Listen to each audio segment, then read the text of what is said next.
Hello everyone, welcome to Hybrid Accounts channel. And today we're just going to take a look at one of the steps of the two of the steps of solving a transportation problem. Which are those steps? We have seen from the previous videos on formulation of the problem, obtaining initial basic physical solution using those three methods, the corner method, this cost method, as well as the Vogel's approximation method. And now today we're just going to take a look at these two steps, checking for degeneracy and resolving degeneracy if it exists. So this is what we're just going to do today. Why do we do this? We do this because we cannot determine the optimal, because these are just initial solutions. They are not right. Most of the time they are not true, but some of them may be true. So we have to determine the optimal solution. Now, you cannot obtain the optimal solution if there is degeneracy. That's why we check for it, and if it exists, we remove it first before proceeding. So let's go directly to step number 3 and step number 4. All right, so here we are, step 3 and step 4. So after formulating the problem and determining the initial basic physical solution, you will have to check for degeneracy. Now, how do you check for degeneracy? If the number of allocations n equals to n plus n minus 1, where m and n are numbers of rows and columns respectively, and most of the time in your question there will be numbers of sources and numbers of destination. We say that the solution is non-degenerate. That means the solution is fine. A non-degenerate solution is fine, but if there is degenerate, else it is a degenerate solution. That is, there is a problem. What does degeneracy mean? As I told you earlier, degeneracy is simply a situation that prevents us from reaching an optimal solution.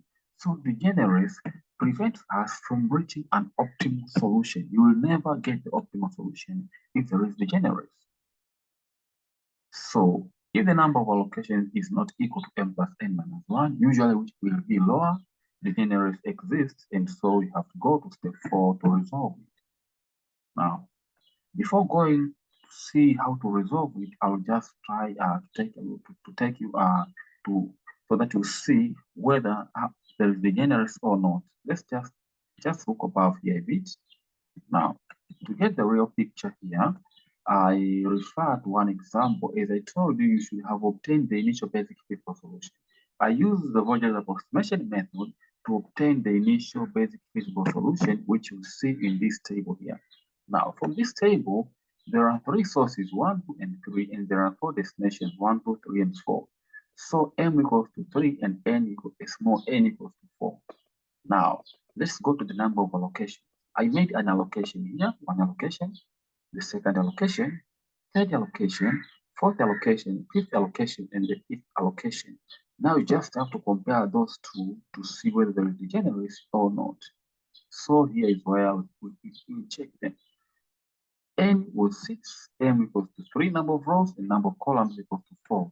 If you test them in this formula here, you would find that n is 6, m equals to 3, n equals to 4, and 1 here. So 3 plus 4 minus 1 equals to 6. So 6 would be equal to 6, and so we say that the solution is non-degenerate, and so it's fine. That's why I said, so in the case we had to determine optimal solution, we would go straight away with the optimal solution, because simply speaking, if they are equal, we say there is no degeneracy, or the solution is non-degenerate.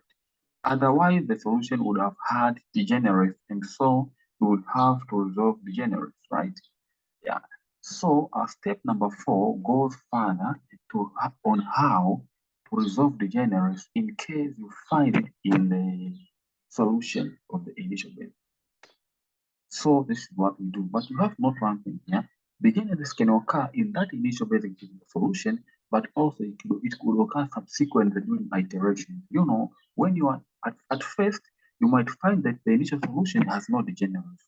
But when you improve it, that improved solution, it can contain degeneracy. So you also have to eliminate degeneracy before proceeding.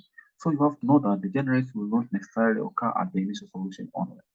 So it could be at the initial solution, or it could arise subsequently during iterations. So this is what is very important. Don't worry, we'll take a look at the work example fully.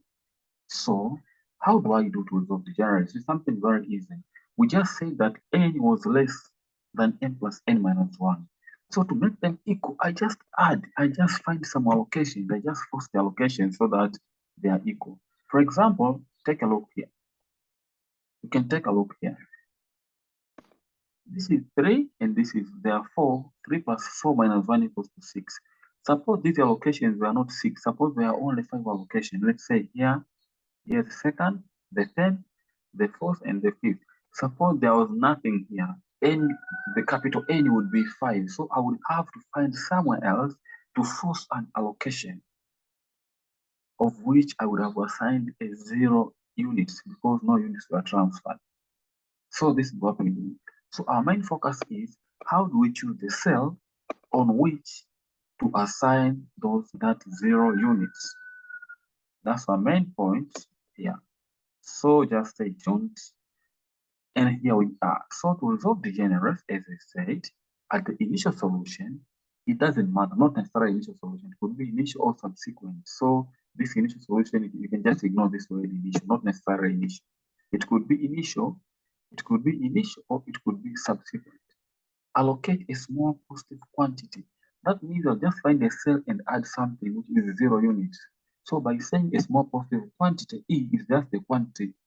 We just put it for the sake of occupying space, but not for the sake of having a real quantity. So allocate it to at least one unoccupied cell. Now, this is our point. You find at least one cell. In our case, total was 6, but let's say we had 5 allocations. That means I would have had to choose one more cell to allocate so that 6 will be equal to 6. Now, the conditions for that cell are as follows.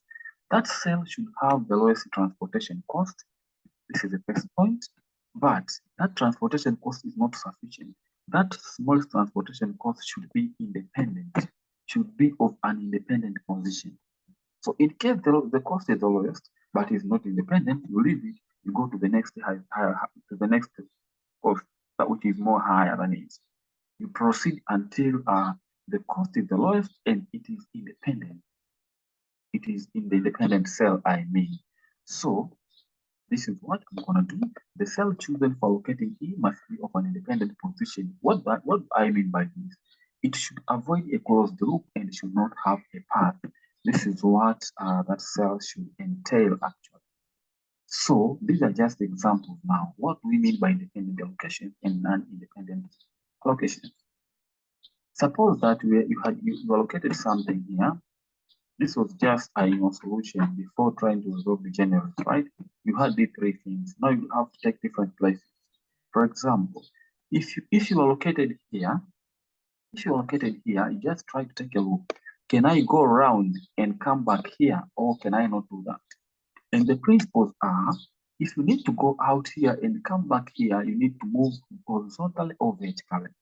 But also, you can cut corners whenever you find these allocations. If there is no allocation, you cannot cut a corner. Of course, it's not a must that you have to cross. You may not cross, but you cannot cross until you find an allocation. So if you consider this E here, I could move this way, there is nothing to cross. This way, nothing to cross. If you go up north, you can come here and then you can be allowed to cross because of the allocation. I can come here, I can be allowed to cross, then I cannot come back here because the only way is to come here. If you come here, you can cross, but you will pass this way. You'll be in this cell, so you won't be here. That's why I say this allocation is independent, right? Now, let's presume that we try to make an independent allocation here. Here, this way downwards, this is southwards, it's out of this, out of the tabular form. Right, this is east, it's impossible, and upwards, it's impossible. You cannot cross a cell, an occupied cell, I mean. If you go this way, it's possible to the west. You can find an allocation, and then you can go up here, and then you can cut this way, but you cannot pass here because there's no allocation. So I have to go straight. If you go straight, you would have to come down straight away. So you also won't be able to reach. So this is an independent allocation. Now, what did I mean by non-independent allocations? You can come and take a look here. Just check here, non-independent allocation. I had the allocation here. This was already present before trying to resolve degeneracy. For example, if I assign here, I cannot go this way, of course, I cannot go this way, but I can go upwards. If I go upwards, I come here, I can cut a corner, come here, I find allocation, I cut a corner, and if I come here, I cut again a corner, I can come back. You see, I can come back. I've made a path, I can come back and reach here. So by being able to do this, I say this allocation is non-independent. And if you find that the least cost is of this position, you should not use it. You should use the least cost that are like above. The same goes to here. If you assign here, I can go this way, this way, this way, this way. Of course, I didn't find, this is just another example of an independent allocation here. Let's say I have something here, I have something here, and I have something here. If I made an allocation here, there would be no way, don't ignore these ones. These are just possibilities of independent application. No way to go here, no way up here. If you go here to the west, there is nothing, there is no way I can cross. If you go downwards, you can come here, you can find an allocation, you can come to the left, an allocation again, come upwards, an allocation, and if you go straight away, I won't be able to cross this. So this also is not possible. So all these three won't be possible. You can just try and see for yourself, right? Yeah. So this is how we resolve the degeneracy. So I could have said, let me assign something here and write E. The number of allocations would have increased. So don't worry, I'll just find more examples, more working examples. Just proceed with these next videos. If you haven't subscribed, you can subscribe for regular updates. And then until next time, where I will be testing for optimality. Thank you very much.